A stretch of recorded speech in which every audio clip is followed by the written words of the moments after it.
In this lecture, we will cover Agile software development and the Agile Manifesto. Here, the learning objective is to recall the basic concept of Agile software development based on the Agile Manifesto. This is marked as K1. So you will get a direct question from this topic, and you have to remember the points here. Agile Manifesto has two parts. In the first part, it contains 4 statements of values, and the second part, it contains 12 principles. In this lecture, we will cover the 4 statements, and in the next lecture, we will cover 12 principles. Let's first see the history of Agile Manifesto. In 2001, a group of individuals representing the most widely used lightweight software development methodologies agreed on a common set of values and principles which became Manifesto for Agile Software Development, or the Agile Manifesto. In simple terms, Agile Manifesto contains a set of values and principles. Let's see the 4 sets of values. The first statement is individuals and interactions over processes and tools.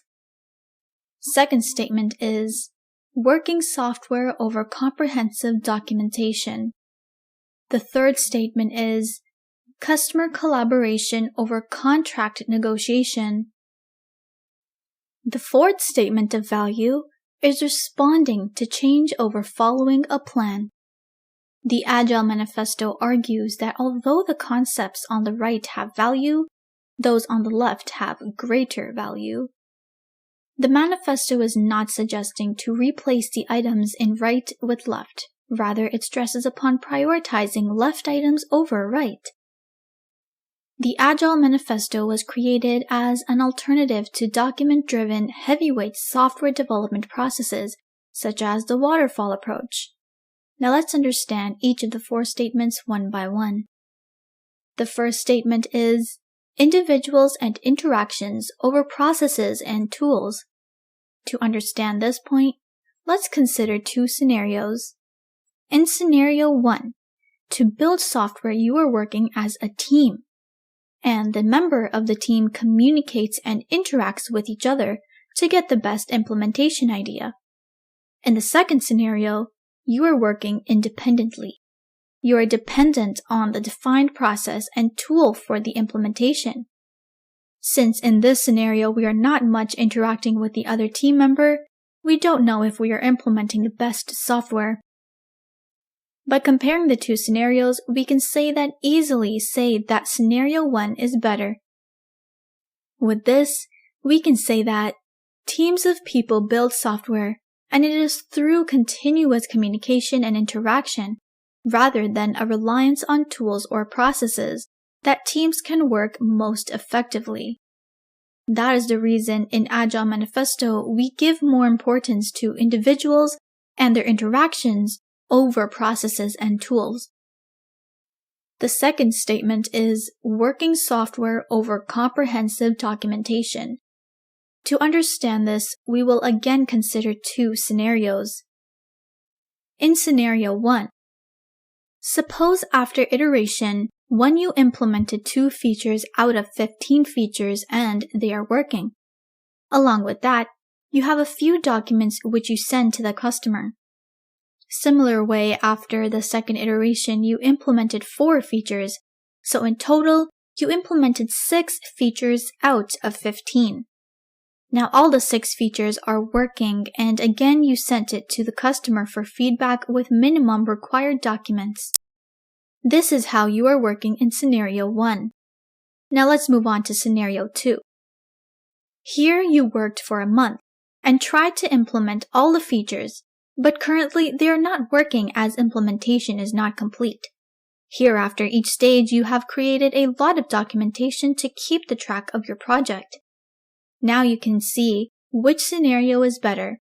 In scenario 1, you always have a working software with few documents, whereas in the second scenario, you have lots of documents and still software is not working.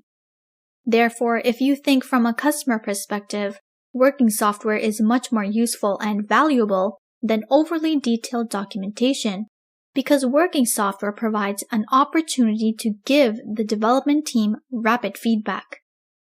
In addition, because working software with reduced functionality is available much easier in the development lifecycle, Agile development can confer a significant time-to-market advantage.